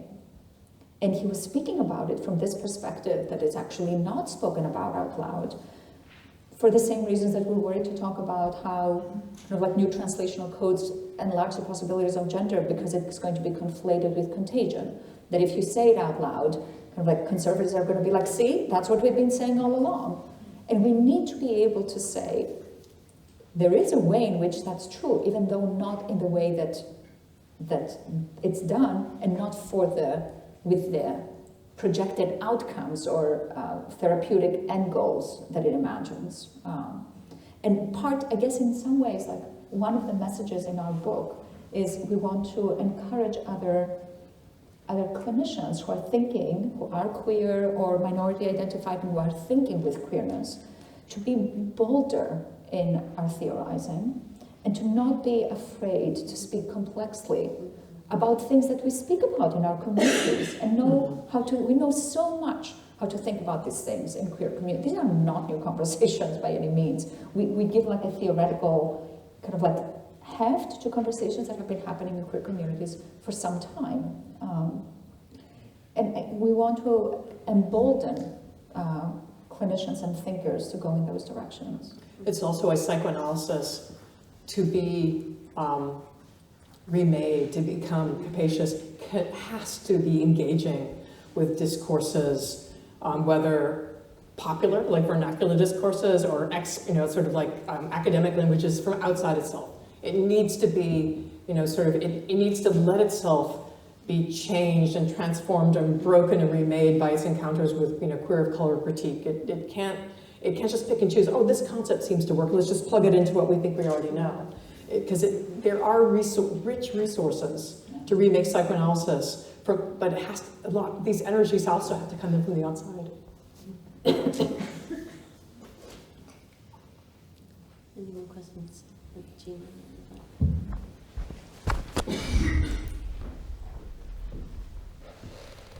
Hello there. Listening to your discussion stuff, I was having a lot of thoughts and realizing a lot of parallels, especially in regards to ideas of, this has happened to you, what do you do in the face of it, the idea of agency in the face of things you have no choice over. And I feel like there's a lot of parallels to a lot of quite like radical disability politics. Mm-hmm. And I basically just wanted to ask, did that have influence on the work, or is this more like a convergent, arriving on similar concepts from different standpoints? Mm-hmm. Thank you so much for that question. It absolutely had an influence on the work. We were, one of the things, I do teach disability studies. I draw on that in some of my coursework. But there's a particular thinker, Christina Crosby, whose work we draw on in the second chapter of the book is focusing specifically on non-binary. But thinking about something that Crosby describes in what was a kind of autotheory, a memoir of her own experience of re-embodiment in the wake of a bicycle accident, which she became paralyzed through a bike accident, and how that changed not just her bodily capacities, but her gender. So Crosby talks about the experience of someone who was a butch lesbian, quite athletic, and took pleasure, was interested in the ways in which she would move the world, and sometimes be called sir, but then suddenly be snapped to, and oh, but a miss. But there was something about her butch lesbianism and the doing of that gender which gave her great pleasure. But she talks about what happened after now she was in a chair, that the being in a wheelchair changed her gender. She just got called as a default he all the time. And it was no longer the pleasure of moving in and out of a kind of, oh, what's happening here? But it suddenly, the kind of heat, the erotic heat of her butch lesbianism was changed by the way she was being seen by others. And I think this was such an important insight about how our gendered categories, binary gender categories, are also absolutely about ableism, like what kinds of, how gender should be carried in certain bodies and in certain ways, and how it's supposed to walk in the world upright.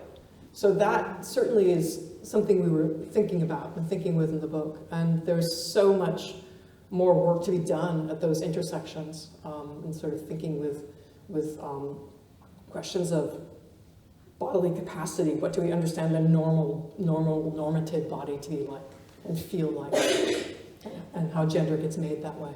I think that correct me Anne if I'm wrong, but I think that one quote from Christina's work, is that after her accident, she says, "I no longer had a gender, I had a wheelchair," which is really, really powerful. Yeah. And the way that she describes the heat having taken out of her gender is so important, because this disaggregation of sexuality from gender, which gender is also a way of doing sexuality, right? And it's very connected to sexuality. It's very important, and we shouldn't lose track of that. We shouldn't buy into what we're told to think, that the two are separate. They're not. They're entirely not separate, even as there are ways in which we theoretically disaggregate in order to be able to make some kinds of arguments or point to some things. But gender is sexual. It's a way of declaring yourself as a sexual being. This is work that Lynn Harkless has done. And it's also a way of attracting the gender to it that you want to signal an availability to. So gender does all kinds of things that are not just about identity or who one really is. And I'm thinking again at that moment, with Christina Crosby's book, No Longer Having a Gender, Having a Chair. So that suddenly being called sir or being he'd was not about actually cisgender. It's not suddenly that Crosby's going around in the world being seen as now a cis man, because he was just the honorific of, well, you're still human. We have to give you some gender, right? Because this is also the desexualization of people in wheelchairs, the desexualization of people seen as disabled, right? So this is, so I think, Crosby's analysis here is also about, it really shows how gender and sexuality are laminated in some of the ways that Avgi was just referring to. I also want to add one more thing as I've been thinking more about your question. I think that the other way in which thinking traumatophilically is kind of very alive with thinking about disability and also about race is the following. It makes a move away from the notion of intactness in psychic life as something that,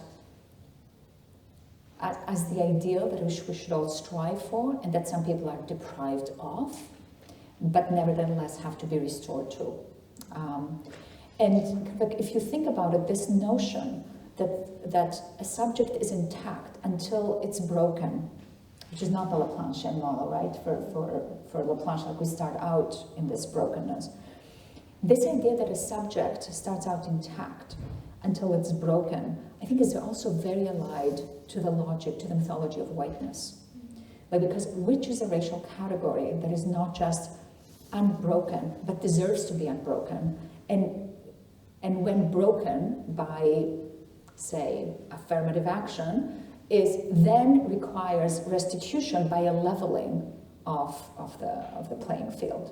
So I think that thinking about traumatophilia has many solidarities with thinking about difference across categories, because the notion of being whole, the notion of being uninterrupted, it's the mythology of ability, of whiteness, of cis-normativity and heteronormativity. And that's why the intervention around trauma seems so important to us, because we need to stop being so afraid of trauma, not to minimize its pain, but also to accept in a somewhat Nietzschean, amor fati way, like it is what it happens. We should keep fighting against social injustices, but we should also not treat it as if that's the end of the line after which broken subjects are to be discarded into a clinician's office for repair. And I also, to draw on what Avgi just said, so there's a certain sense in which, so we're all broken. Like that's our starting point of subjectivity, right? But partly to do with, we have hierarchies, right, of difference. Difference is not the problem. The hierarchization of difference would be the problem, right? So we have these social hierarchies, around which are gathered huge, ongoing apparatuses, right? So that certain broken subjects, certain forms of brokenness never have to know themselves as such.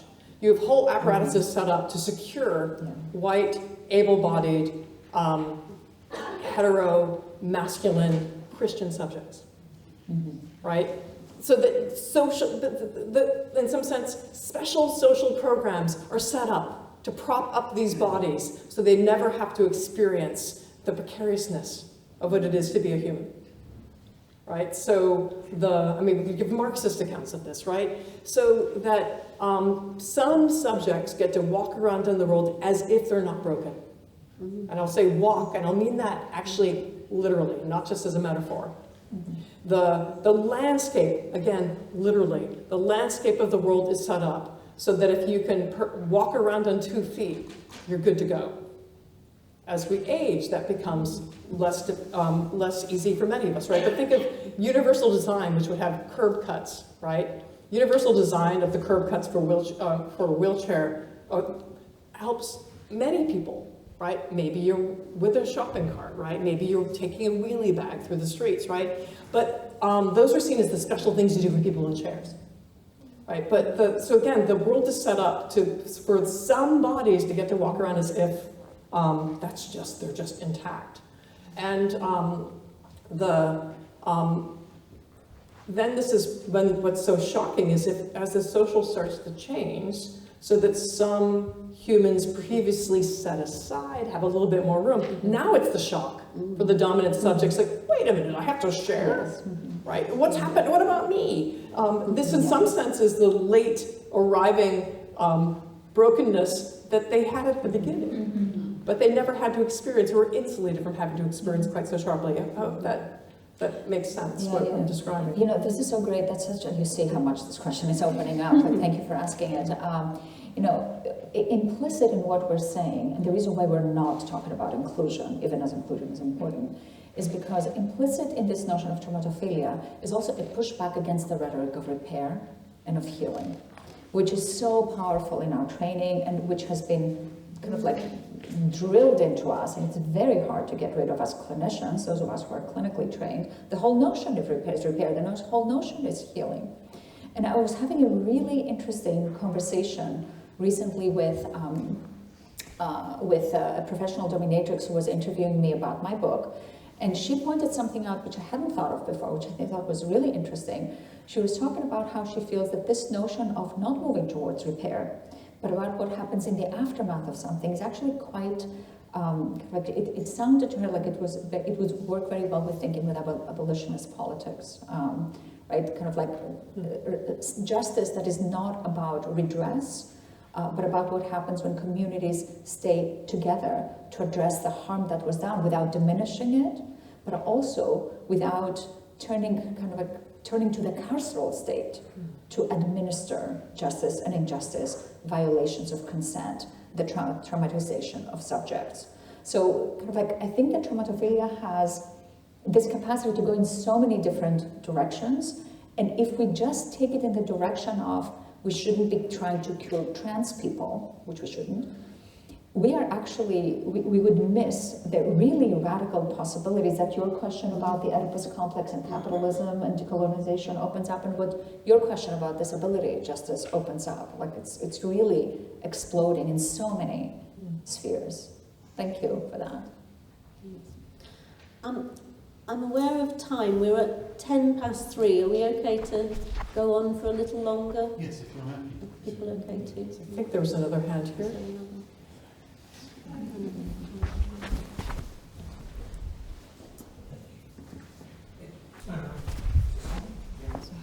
Follows on from what you were just speaking about, Avgi. I was listening to the IPA Journal Club last night. Beverly Stout was on with her paper on black rage. I'm sorry. Oh, Beverly Stout. Yeah. Yeah. And I'm thinking what you were just saying about abolitionist politics. There's something, what's leading to these great range of translational codes opening up? There's something about 20 years ago, I wouldn't have been able to talk about the moral injury of race. Now I can. Something's changing. Yeah. Same with queerness, gayness. Yeah. Something's changing. Yeah. I'm fascinated what that is. I think it's an interesting question because it reminds me of something that Maeve asked earlier. I think this is what accompliceship can accomplish, which is kind of like when I was saying earlier, like speak up, I was not just meaning this in the sense of like you should be able to express whatever you want to express. I was also saying that because that has a cascading effect. The more we talk about it, the more it becomes a possibility in the social world of psychoanalysis as well.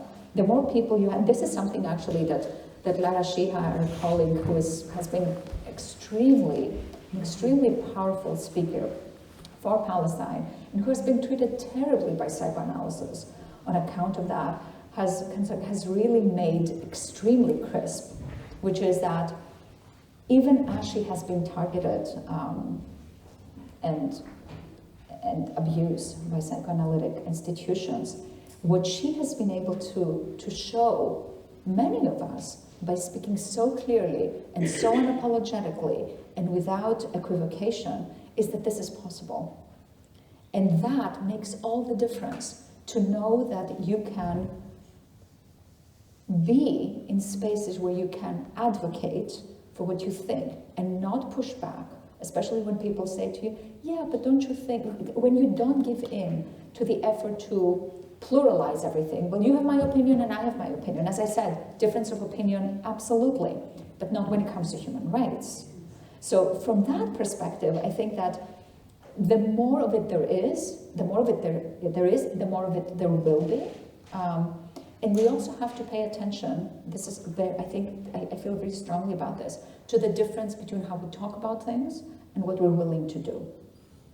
That feels really important to me. Psychoanalysis has so vilified the domain of action and has taught us that to be activist is to not, or to be acting in concert, to be accomplices, is not to be psychoanalytic, because now you've lost the domain of mentation and contemplation. So in that ideal world, you think a lot of great things about race, but you practice race in a way that is racist. And I'm more interested, I have become entirely disinterested in how we talk about race. I'm interested in how we practice race. And race is something that we practice, just like how we practice queerness, which goes with not inclusivity, but actually redoing our foundations. Does that touch on some of your questions? Yeah. I'm hearing queer rape. And I'm wondering, is there a paper on queer rage? Audre Lorde, like there's nothing wrong with being angry. Yeah. And we have been told that to be angry is to be in the paranoid schizoid position, like no. No.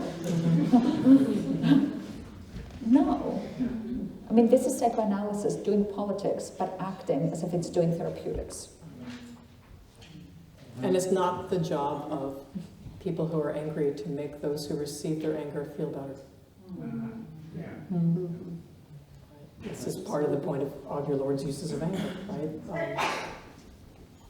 Sorry, I just wanted to ask a follow-up question to that, which was, well, the reactionary sort of leftist positions is that the wider range of codes that you discuss are traceable to the market or to commodification or to the exchange principle and so forth. I just wanted to sort of ask you to reflect on that and also invite you to think about the social and historical possibility of your own thinking with that comes. It's a great question. Yeah. Thank you. I mean, it's certainly, I mean, you hear, yes, people from the left wanting to draw on critiques of capitalism and sort of also critiques of neoliberal capitalism in particular, just, you know, choice, we just want more and more choice. Oh, well, all of these new genders, that's just epiphenomenal of neoliberal market niche culture, right? Think about, it is certainly the case that capitalism, wily and chameleon-like as it is, probably unfair to chameleons, right, capitalizes on, seeks to commodify social change.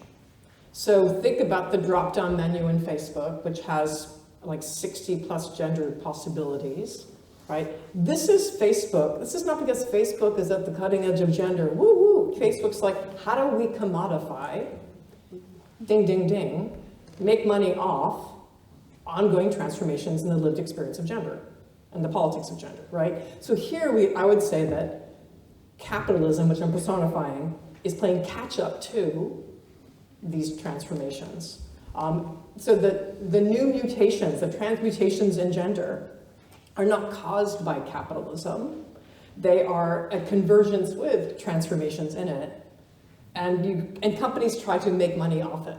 They're not at the origins. Like, capitalism did not turn me whatever gender I am. Like, you know, when people ask what's your preferred gender pronoun, I'm like, how long you got, right? Like, but this is. I mean, to think differently, we can think with transformations in the arrangement of economy without making that, here, I'm not a vulgar Marxist, right? It's like not making, this is what caused it. So I think there's but there can be a reactionary thinking about this from certain left perspectives that end up being disqualifying of forms of transness, of other forms of gendered life. Or at least see them as just like, oh, sort of, you know, like, dupes. You know, I really love this question. I think I'm so glad you asked it because it was really missing. I realized that from our conversation. There's no question that trans people are being turned into a commodity. I mean, think about what's happening with surgeries, right? Like, I work with patients who are marketed by their doctors, who are affirming doctors, all kinds of corrective surgeries. And especially when issues of passing or trans women who do not pass and want to pass and are offered one corrective surgery after another in order to become assimilated into a notion of femininity that looks like cis femininity. That's the sale. That's the product, right? So the product is not just kind of like affirmation or comfort. It's about reinscribing the order of binary gender. There's no question about that. Now, here's a question that I find clinically very interesting around that. You could say, and some anti-trans clinical activists say that, but then why would we accede to a trans woman's wanting these surgeries, since this is just part of the capitalist project? And unless I see that analyst in the street kind of like protesting against Sephora, so that cis women cannot have their makeup because that's also a product of capitalism. I don't want to hear it. Right? I don't want to hear it. Like, you know, it feels to me, it's not the wrong argument, but it's being weaponized to the wrong direction. You show me a gender that is not commodified. You want to talk about man caves? You want to talk about like kind of like clothing? You want to talk about all kinds of like experiential and material kind of like substrating of gender, but we don't go after all of that. So if we're not going to go after all of that for cisgenders, going after that for transgenders is to misuse a critique of capitalism to launder transphobia. I mean, Thank you. and I love that question. But then I also, I want to, I hear this certainly from my students, and I learned so much from my students, I want to say that. Also, it's like the astonishing, amazing ways in which students are doing gender, and also are at ease with sort of these transmutations in a way that's such an important pedagogy, right? But one of the things that I do spend a lot of time talking about neoliberalism with my students, because they've grown up in it, in the soup of it, in ways that none of us can step outside it, but I think it's been even more part of their world than it was for my own, since I'm older than my students. And so one of the things sort of just talking about that to take seriously, that to see, let's say, advertisements which feature now trans people that can be read as trans, or people known to be trans. Oh my God, that's so and so, right? Or that there are non-binary actors, right? And sort of used in sort of advertising, like that can feel good. Like, oh, there's someone like me. And when I take this seriously, what it feels like if you belong to a group that's been historically minoritized, invisibilized, to see representations of yourself. And now these representations are often being used to sell a product, speaking of commodities, speaking of capitalism. So when I take seriously what it feels like to see images of yourself that are quote unquote positive, but then we need to also then to do an analysis of, and then what work is that being put to, right? We don't get outside the flow of capital, outside the flow of economic exploitation, like to think the bothness of that, right? There are certain operationalizations of even positive images and we need to take seriously that does not disqualify transness, it does not disqualify gender non-conforming experiences, because again, show us the gender, show us the identity that isn't subject to commodification.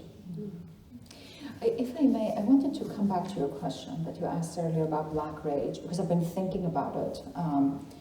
And I've been thinking, kind of like talking about the difference between talking about race and practicing race.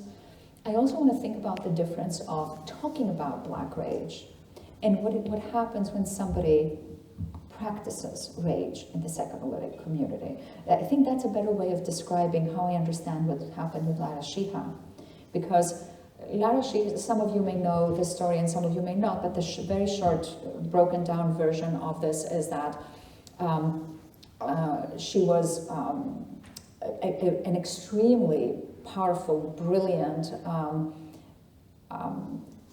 clinician working within the auspices of, among many other places, the American Psychoanalytic Association, who would teach Fanon and decolonial theory and do all of this radical and sexy stuff that would bring in new members because it made psychoanalysis look more current.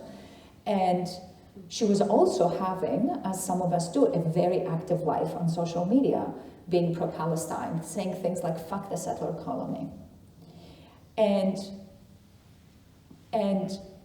the American Psychoanalytic Association had like a break, like the president resigned, like many of us resigned, over how the organization could talk about Black rage. And Beverly Stout is actually in a leadership position in the American Psychoanalytic Association. And yet, the practicing of rage was unacceptable. It was too controversial. It made the organization kind of like, we need to be able to tolerate our differences, and tolerating our differences there is also about people not getting upset. Nobody who had attended even a lecture by Lara Shiha would be surprised that she's saying fuck you on Twitter, right? I mean, not that if it's a surprise it should be a problem, but nobody would be surprised. She brought that heat to her teaching, to her dedication as a woman of color to the organization, which is what extractive labor looks like. We'll take, but when you create a problem for us, we'll kick you out. So I think that this distinction between talking about race or rage and how we practice it is very critical for us, because we can all talk very smartly and kind of like with a lot of liberal affect around these kinds of things, but practicing them is a whole different story. So thank you for asking that question. Okay, it's nearly 3:30, so I think we'll finish there. I hope you can all join me in thanking Avgi and Alan.